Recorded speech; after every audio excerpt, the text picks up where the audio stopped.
आदरणीय डॉक्टर वेद प्रकाश चौरान जी से निवेदन करूंगा।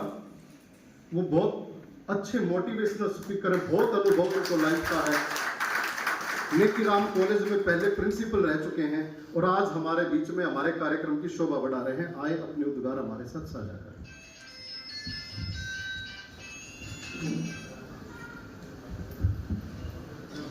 बच्चों की बहुत सारी बात होगी, दो बात मैं भी करूंगा। मंदिर में जाना हुआ, 8-7 साल का लड़का हाथ जोड़े खड़ा। मैंने अपनी प्रार्थना खत्म कर दी, उसकी नहीं हुई। बोल भी रहा था आहिस्ता आहिस्ता। मैंने वेट किया, बेटा क्या बात है, क्या मांग रहा था भगवान से? कहता अंकल जी मेरे पापा गुजर गए, उनके लिए तो मैं स्वर्ग मांग रहा था, और मेरी माँ को सब्र नहीं आ रहा, उसके लिए सब्र मांग रहा था, और दीदी का फ्रॉक फटा पड़ा है, उसके लिए फ्रॉक मांग रहा था, और मेरे को भूख लगी है, अपने लिए खाना मांग रहा था। बाहर आगे मंदिर से, बेटा खाना खाएगा? हाँ अंकल। साथ साथ ले जाके बैठ के मैंने कहा बेटा पढ़ते भी स्कूल जाते हो ना? जी करता है? हाँ करता है। क्यों नहीं जाता? मेरी माँ कहती है कि आदमी पढ़ लिख के ना स्वार्थी हो जाता है, कमीना हो जाता है, वो किसी का नहीं रहता। और मेरी माँ कभी झूठ नहीं बोलती, सिर्फ एक बार झूठ बोलती है। कब? जब हम खाना खाते हैं ना, रोटी नहीं बचती तो कहती है बेटा मैंने भूख नहीं है। इस संस्कृति के हम वारिस हैं, और आज हमने हालात क्या कर दिए, उनके लिए भी कोई दूसरा जिम्मेवार है। छोटी सी लड़की आहिस्ता आहिस्ता हमारे सामने बड़ी हो जाती है, 25 साल की लड़की पापा से कहती है पापा क्या कभी ऐसा हुआ कि मेरी वजह से आप रोए हो?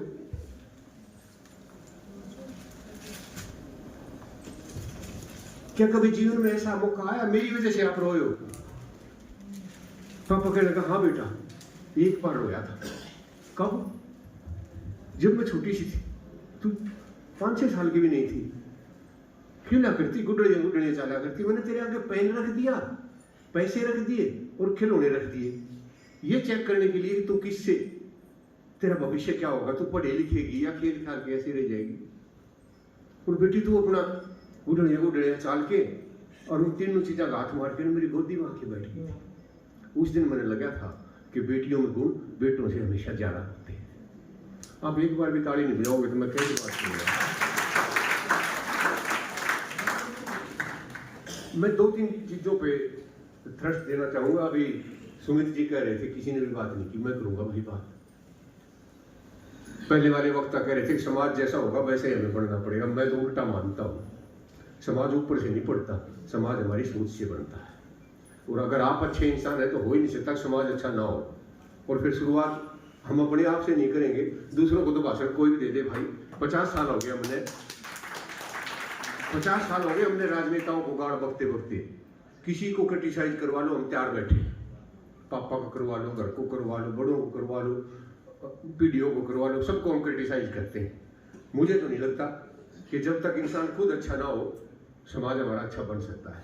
3 मोटी मोटी बात है। शुरुआत में इंसान पैदा होता है, 2 ही चीज है, या तो मेल है या तो फीमेल है। इतने सालों तक हम आज भी इस हालत में हैं कि हम महिलाओं को बराबर का दर्जा नहीं दे रहे हैं। आज देख लो कितनी महिला हमने बुला रखी। मैं शिकायत नहीं कर रहा, लेकिन जब तक महिलाओं को हम ऊपर नहीं लाएंगे वो हमारे से कहीं ज्यादा गुणों से भरी पड़ी है। ये बात हमारी समझ में आते आते पता नहीं कितने साल लगेंगे। भगवान ने जान कुछ सोच समझ के वंश आगे चलाने की कैपेसिटी उनको दी होगी। बहुत सारे गुण हैं उनमें, सिर्फ पहचानने की। कि आप बेटी को ध्यान से देख लो, पत्नी को ध्यान से देख लो, बहन को ध्यान से देख लो, गुणों की भरी पड़ी है। समाज अगर अच्छा बना। दूसरा, जातिवाद इतना खतरनाक जहर है। अरे डूब के मरने की बात नहीं है। हम राष्ट्रीय खिलाड़ियों में ये देखते हैं कि ये जाट है, बनिया है, क्षत्रिय है, राजपूत है। क्या है, क्या सोच हो गई हमारी? और किस लिए, क्या क्या फायदा हुआ हमें पढ़ने लिखने का अगर हम उसी जगह अटके हुए हैं? तो कितने नेताओं को तो हम पहले से देखा करते हुए, इतनी वोट है इसकी तो इस जात को दे दो, इसकी वोट इतनी है तो इसको जात को दे दो। किसानों में भी हम जात देखने लग गए। मुझे लगता है जातिवाद का जहर जिस दिन इस समाज से चला जाएगा, एक अच्छा समाज का निर्माण हो सकता है। पुरुष और महिला का लिंग भेद जिस दिन खत्म हो जाएगा, उस दिन भी मुझे लगता है कि बहुत अच्छा समाज हमारा बन सकता है।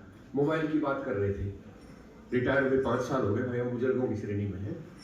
आप सोच के देखो, जो बुजुर्ग जब पहली बार मोबाइल आया कि ना मेरे को तो नंबरों बड़ा ही ठीक है, कितने पीछे पड़े हमारे से, 5-6 साल पीछे पड़े, उनको कोई नहीं पूछता, उनको ये पता ही नहीं था ये बच्चे क्या देखने लग रहे।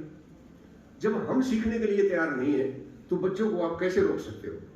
मुझे तो लगता है मैडम, मैं आपसे बिल्कुल अगेंस्ट बोलना चाहता हूँ, मुझे तो लगता है हर इंसान को मोबाइल के बारे में पूरी जानकारी होनी चाहिए, ताकि वो ये देख सके कि उसके बच्चे और उसके पोते क्या करने लग रहे हैं उसके अंदर। आप सोच भी नहीं सकते जो चीज़ वो उसके अंदर देखने लग रहे हैं। और अगर हम ही नहीं जानते होंगे तो रोकने का और सारी बातों का सवाल ही खत्म हो गया। तो मुझे तो लगता है कि समाज में अगर बदलाव लाना है तो सबसे पहले हमें खुद से करना पड़ेगा, और सबसे ज़्यादा जिम्मेवारी हम जैसे लोगों की है। हम जैसे से मेरा मतलब जो जीवन के ऐसे दौर पर हैं जिनके 5-5, 7-7, 10-10 साल बचे हुए। अरे सोच के देखो, भगवान ने आपको सब कुछ दिया, उसके बावजूद भी हम समाज को कुछ भी नहीं दे रहे। रिटायर होके आके बैठ के नहा धो के सुबह पार्क में जा बैठे सारा दिन ताश पीटते हैं। भाई ये कौन सा तरीका है? कितने सारे अनुभव आपके पास हैं। अरे अपने बच्चों को नहीं तो औरों को समझा दो, उनको नहीं तो पोतों को समझा दो जो इतने लाड प्यार से आपके पास आते हैं ना। हम तो बस अपना 4 बीड़ी फूकी और 6 घंटे में खराब करके और हम आ गए। अभी 2-3 महीने पहले सर छोटू राम जी की जयंती मना रहे थे, जाट भवन में थी, कम से कम 70 आदमी वहां बैठे थे। एक भी ऐसा नहीं था जो 25 का भी हो, सारे के सारे, तो 55 का, कोई 60 का, वो सिखाने लग रहे, भाषण देने लग रहे स्टेज पे। आदरणीय छोटू राम जी 2 बात कहकर गए थे, बोलना सीख लो और अपनों की पहचान करो। अरे किस तो बताने लग रहे हो तुम जिसके साल ही 5 बचे रहे? किसने सिखाओगे? आज तक बोलना सीख के ना जी, कितने साल से पढ़ते आ रहे हो, बात जवानी से पढ़ते आ रहे। अरे उन्हें बुला के लाओ जिनने सीखने की जरूरत है। जनरेशन गैप को खत्म करो, मूछा नताड़े नारे बैठे पढ़कर तो बातें नहीं करते। भैया सत्यानाश मैडम आप बिल्कुल सही कह रहे थे, हमारी जिम्मेवारी ज्यादा है। और मैं संस्कारों का ठसा भरा पड़ा हूँ, कहाँ से भर गए भाई? हमारे पूर्वज अच्छे थे और आज हमारे बच्चे का जो हाल हो रहा है हमारी जिम्मेदारी है। बच्चों पे उंगली उठाने से पहले 4 बार सोचो। और आज के पेरेंट्स जो 35-40 साल के जो लोग हैं, उनके जो छोटे बच्चे हैं, मैंने देखा अपनी आंखों से, बाबू और बेटा दोनों बैठे बैठे मोबाइल पे गेम खेलने लग रहे हैं। देख लो ना संस्कार, बड़ी हल्की सी बात है। भाई साहब मोबाइल में ऐसे ऐसे करता करता चढ़ गया लिफ्ट में, 11वें फ्लोर पे पहुंच रहा था, बटन 10 का दाब दिया, पहुंच गया वहां पे। जैसे ही खुला बाहर आ गया, 3रा फ्लैट था, जाना था 1003 में, 1103 में घुस गया। खुला पड़ा था दरवाजा, करते करते बैठ गया जाके। वह उसकी भी बुआ लगी थी, वह भी किचन में सोचा 5 बजे आ गया होगा, टुटक करके वह भी चाह कर गई। इतनी हार में भाई साहब आ गया कि भैया क्या चल रहा है।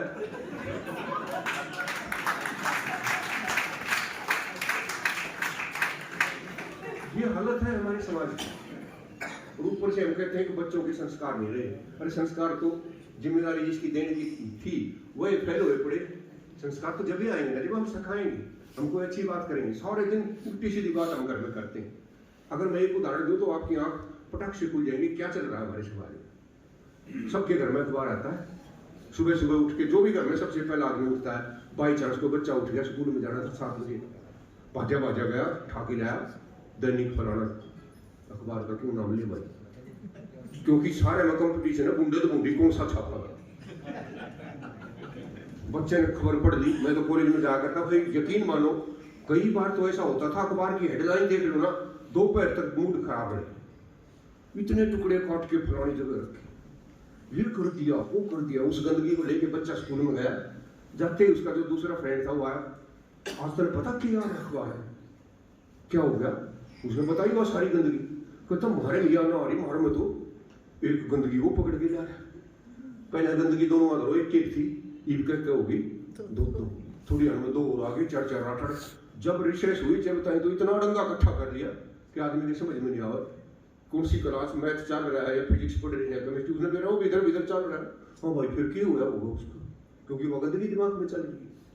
रिसेस हुई, घर गए, घर जाके क्या देखा, मम्मी टीवी देखने लग रही।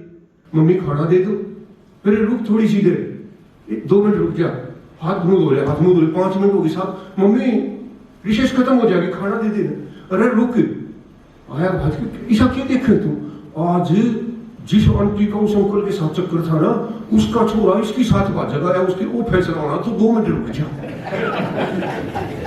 अरे माँ ये देखने लग रही, गंदगी हम इकट्ठा करके जाते, सांझ में पापा आ जाए, माथा पकड़ के बैठे, भाई देश का तो सत्या वो तो भी बूंदा पता ना होगा भी नहीं रहा, इतना बूंदा दंगा इकट्ठा करके जाए।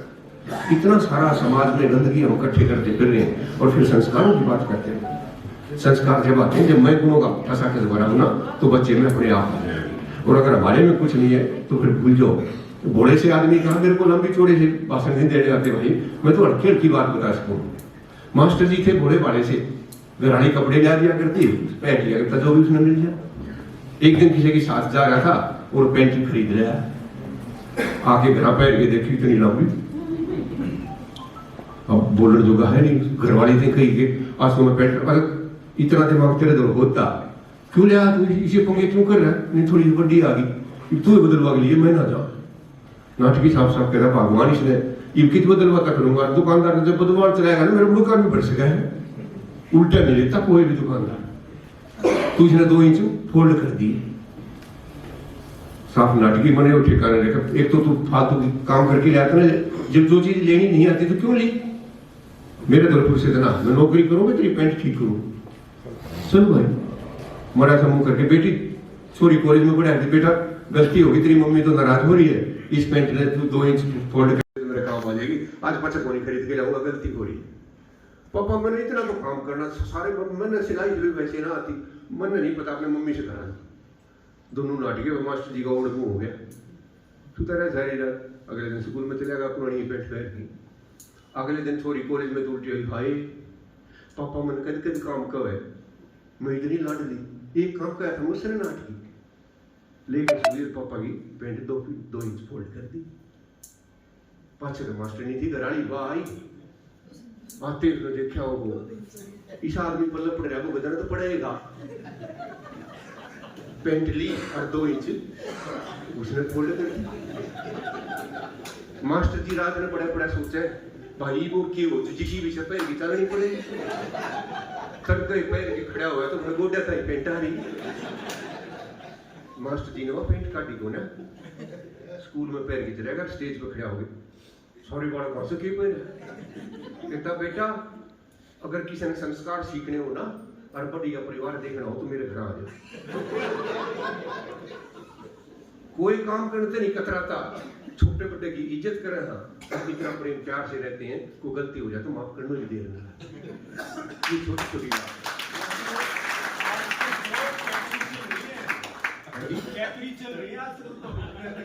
हाँ अब ये मलिक साहब ने याद दिला दी कैपरी, सर जी ये दुनियादारी इसी तरह की है।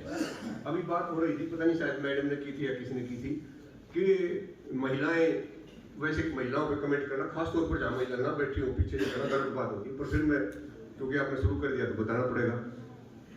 महिला जितनी ज्यादा सुंदर होती है उतनी ज्यादा तकलीफ में होती है।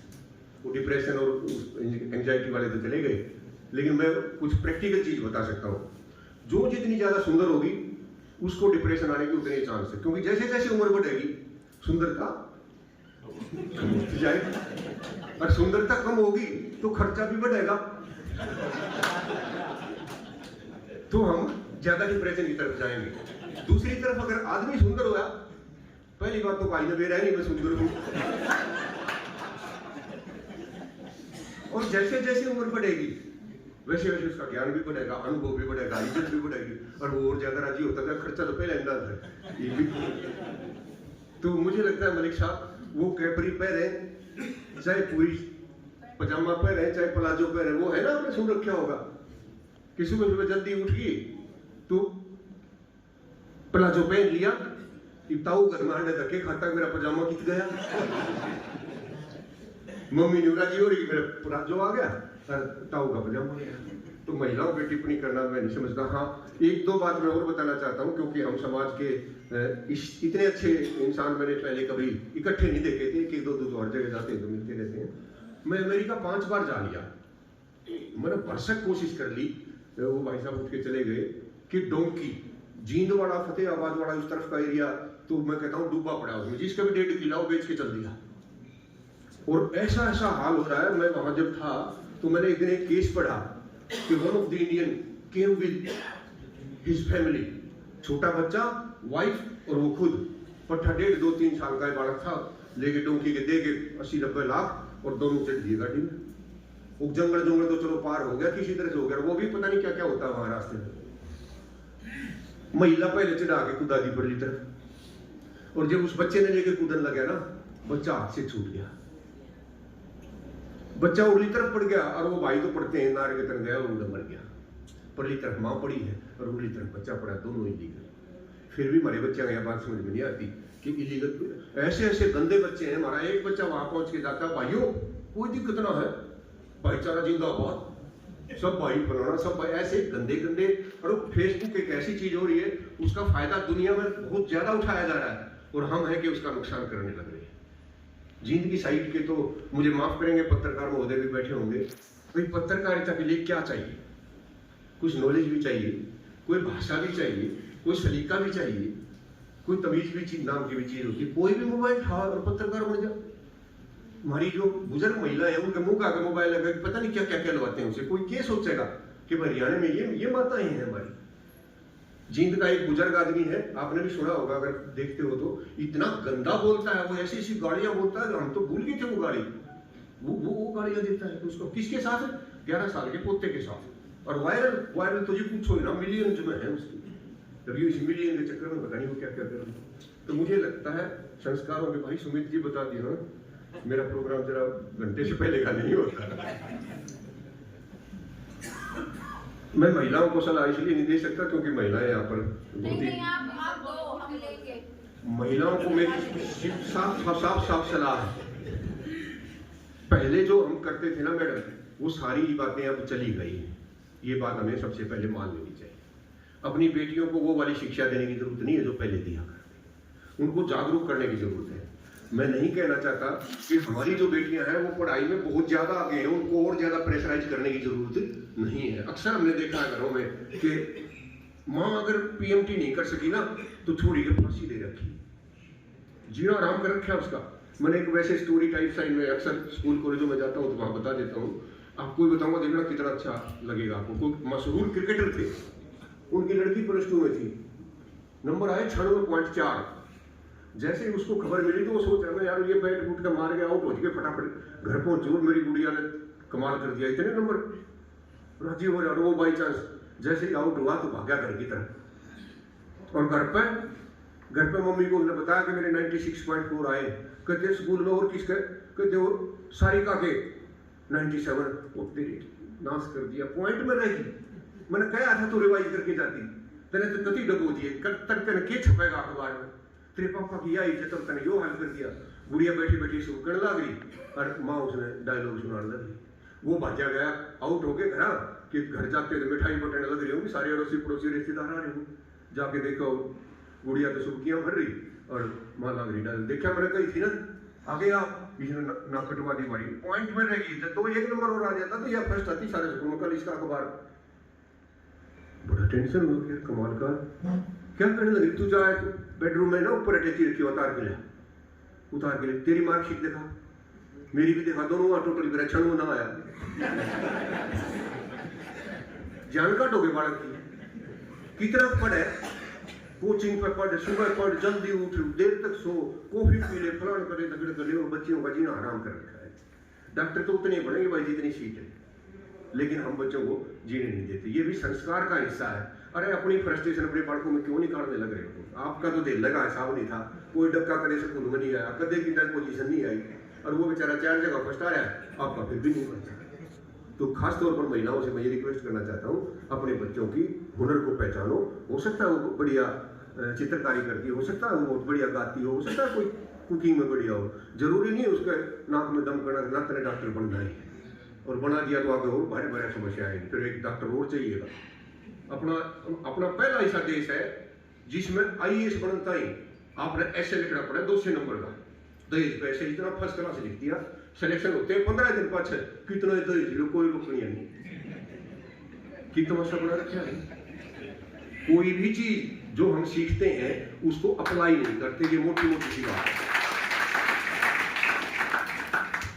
कितने सारे मैं लेक्चर सुनने जाता हूँ, आपने यहाँ भी सुने होंगे, मैं किसी की बुराई नहीं करता, लेकिन जो आज से पहले हो लिया उस अड़ंगे को कद छोड़ोगे तब। पुरानी फिर मेरे पास तो छोटी छोटी कहानी चाहिए, सुना दो एक और सुमित जी। अरे पीछे बस लास्ट है, रिटायर हो गया ही था, तड़के तड़के नहा धोके काम तो कुछ था ही नहीं। खुरपी लेके एक छोटा सा पार्क सा बना रखा था घर के बाहर, उधर चला गया। जाते देखे इतनी सुंदर चिड़िया, 3 लाइन उस पर रंगीन।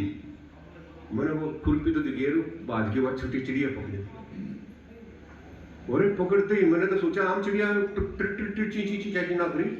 आदमी की तड़ बोलने लगी कि तेरा बावली बूझ मैं क्यों पकड़ दी, मेरे में तो क्या काटेगा, अगर तू मैंने छोड़ देगा ना तो तेरे को 3 ऐसी चीज बताऊंगी जो बाकी की बची हुई रिटायर्ड जिंदगी में तेरे काम आऊंगी। मैंने सोचा यार ये बढ़िया बात है। कहती एक तो छोड़ते बता दूंगी और एक ट्रेनिंग पे बैठ के बताऊंगी और एक जाने से पहले बता के जाऊंगी। मैंने छोड़ दी बात, छोड़ते कहने लगी सुन मेरी बात, 60 साल का हो गया, ईद तो पहले मेरी गलती भी हुई होगी, बहुत सारे काम हुए होंगे, आज तक ये रूल बना ले कि पछली किसी बात का कोई पछतावा नहीं करना, सारे पछतावे छोड़ दे अगर तेरा जिंदगी में आगे बढ़ना है।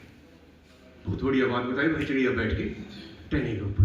और दूसरी सुन कि पता कौन किया कि क्या जगत रकान में, जब तक वह चीज तेरा आगे ना हुई हो, भरोसे के लायक ना हो, इसी ना हो कि जिसका कोई प्रूफ हो, सुनी सुनाई बात पर भरोसा मत कर लिए। सही कांटे की बात है भाई, मेरे आगे दोनों बात समझ में आ गई।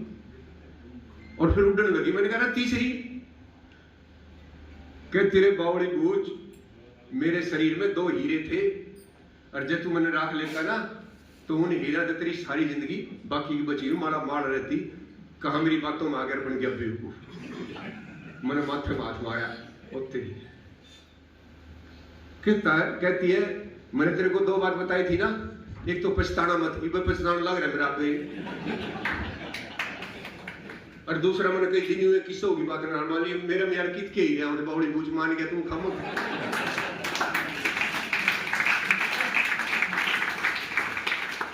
मैंने कहा तीसरी तो बता दे। कहती है मैं तेरी तरह थोड़ा हूं, बता के जाऊंगी, और जीवन का मैं कहता हूं इस लाइन में सार छुपा है। कहती है घना ज्ञान के चक्कर में ना पड़ जाइए, जितना ज्ञान तने इतना हो रहा है ना इसने इंप्लीमेंट कर ले पहले, सिर्फ भाषण देने में सुनने में कुछ नहीं लगता। भाई सुमित ने में बुलाया, आपने मेरे तक ताली बजाई, मुझे बहुत अच्छा लगा, आपका भी बहुत बहुत आभार। लेकिन एक रिक्वेस्ट भी मैं साथ साथ करना चाहता हूँ, इस चीज की जिसकी आपने शुरुआत की है आज के दिन नितांत आवश्यकता है, नितांत आवश्यकता है। सारा समाज हमारा नीचे गिरने लग रहा है, और हरियाणा का तो और भी बुरा हाल है, उसमें हरियाणा में भी उनका तो और भी ज्यादा हो रहा है। इसलिए भाई बहुत ज्यादा जरूरत है।